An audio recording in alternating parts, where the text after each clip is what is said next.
Hey guys, welcome back to June Dragons. Something different today, just about the center of winter. Middle of the season here. Probably the worst, most miserable the plants will look in the 12-month calendar. We've had nothing but cold weather and rain. Just about every day for the past 3 weeks has been wet and rainy. So I thought it would be a perfect time, walk around, show you how miserable some of these plants can look. But it's not all doom and gloom.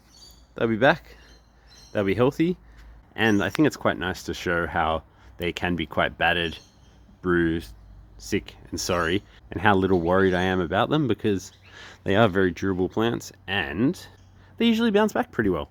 So yeah, let's go for a walk around, see how everything's going. No need for sympathy. I know they're looking a bit questionable, but there's a bit of plans behind the scenes. So yeah, stick around, see how we go. So as you can see here, we've got quite a big gap at the back. We had quite a few varieties that I had for a few years. Nothing too special, nothing too sort of brilliant, and I don't know, I just lost a bit of interest in them. So we've got a big space here where another probably 10 or 12 varieties are going to be popped in once the weather warms up. One of my trellises there ready to go, just needs a pot. And then there's another spot, one, maybe two, that'll tuck in through here. Plenty of space for some new varieties, which is exciting. They're all tucked away. Oh, how about that for zooming in? They're all tucked in under the pergola area, just while the weather's so cold and wet. Here's one of my one-pot wonders. These are a specialty of mine. A single pot draping over the edge of the retaining wall. Unfortunately, it is not looking too healthy. We've got a fair bit of cactus rust, bit of rot. It's not looking incredibly special. It's usually the new growth or the thinner branches that seem to get hit a bit more. Our big, thick ones. The big, thick ones have a little bit, but yeah, it's usually the thinner new growth that cop it the most. I have been eyeing off whether to remove it for the last probably few months. This one's chameleon. The fruit isn't spectacular. The flavor's not really that good. It is self-fertile, so it's always quite nice to have just for a bit of extra pollen and a few sort of freebie fruit. But the fruit's not great. As you can see, not surviving winter too well this year. I've been thinking about getting rid of it, but yeah, just the two-tone fruit, something, a bit of a novelty. But yeah, we'll see how it goes. The soil's not spectacular. I was eyeing off replacing it a few months ago, but just ran out of time. As you can see, the bottom's rotted a little bit. There's plenty of weeds. Yeah, I don't know. The more I look at it, the more sick and sad it is. So it might just go in the bin. We'll see how it goes. This one's doing pretty well. Sugar Dragon, we've got Isis Gold, and we've got one of my purple Noid varieties. They all give brilliant fruit. Quite a fan of all three of those. It's quite healthy. The soil, again, has quite a few weeds. Really need to spend a bit of time to give it a makeover. But yeah, the branches are long, they're thick, they're healthy. This one's got a funky curl, twist and turn. But it's overall pretty healthy. Plenty of fruit from there. And there's still a fruit. Being the middle of winter, I know it's not going to be anything special, but I'm just leaving it on there just to see how it travels. I hate throwing away a fruit, but yeah, this one's taken quite a while to ripen up. Just here is another one of our one-pot wonders. So that one's a Chimira. Quite a fan of Chimira. Similar to the chameleon just here. It's just cascading over that retaining wall. It's actually a lot healthier considering it's also quite root bound. It's handled the cold a lot better, which is great. And I really like a one-pot wonder with a beautiful flower. So with this one last year, I probably got about 30 or 40 fruit, and it's just a single bucket cascading over this wall. And when it was blooming, it was just covered in beautiful pink flowers. So even if the fruit, you don't get fruit, it's just awesome having that lovely pink wall. Ooh, look at the size of those weeds. Goodness me. This one needs some TLC.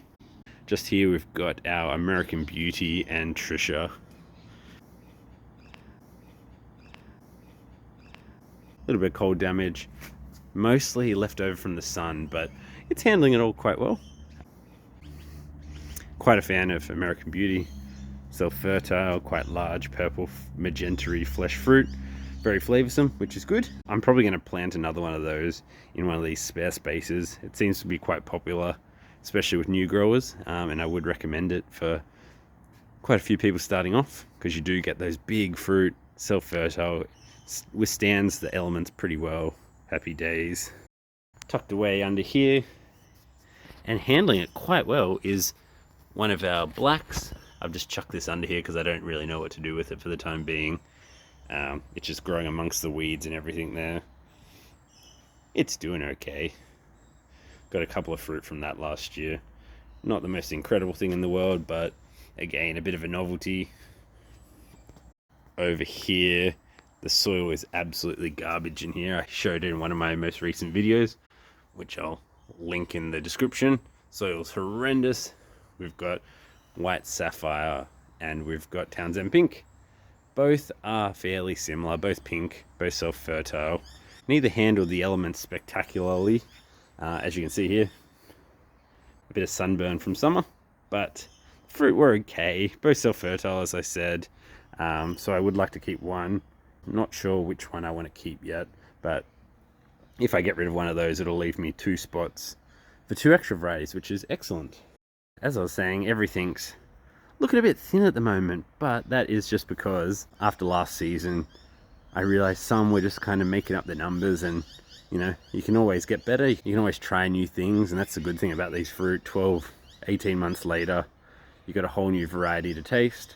There's no point holding on to something just for the sake of it. Yeah, so we'll be bulking that up soon. A few new varieties, which is exciting.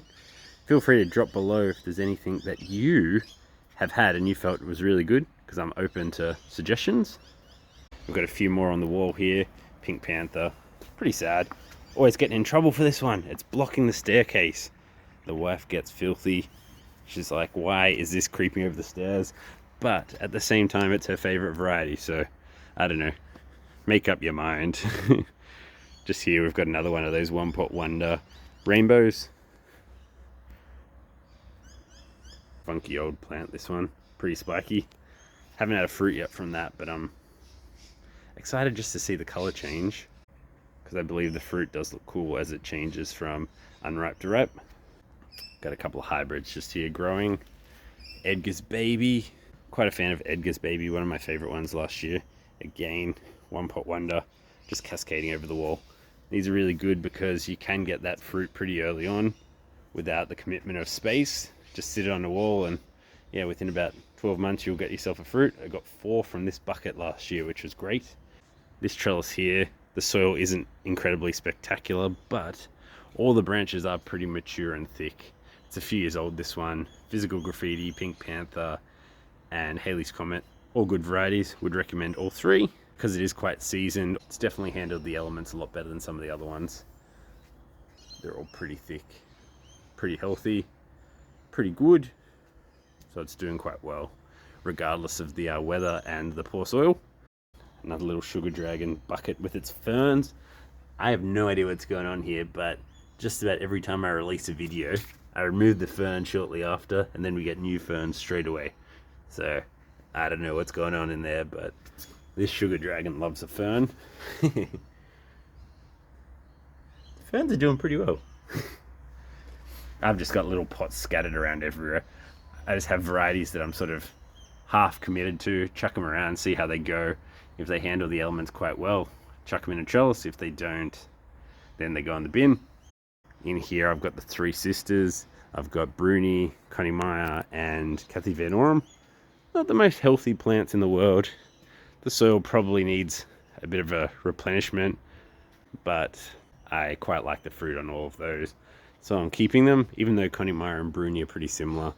I think all 3 are definitely worthy of your collection, if not just for the flower, but the fruit are pretty spectacular too. We've got our Worth variegated. I don't think the fruit is very spectacular, but the novelty is in the plant. It's quite a showstopper. It's got that lovely marbling green and gold, twisting, twirling. I've only got in a tiny little bucket. It's only a pretty small one. I'm just keeping it more for decorative sort of purposes. It sits just about smack bang the center of my yard. First thing I see when I come out, and it's like just quite nice to see, which is good. I've got an orange giant, which I'm kind of just growing down and over. Orange giant, I tried it last year, quite good. I just got too lazy to train it, so now it's wasted so long. I'm just letting it do its thing. Hopefully get a few fruit as it overhangs down there. We've got Red Majesty, quite a large red self-fertile variety. That's ripping and tearing up the top. A bug tipped it before I got to the top of the trellis, so unfortunately that's growing at all kinds of weird angles. Then I've got an Asunta 5 at the back.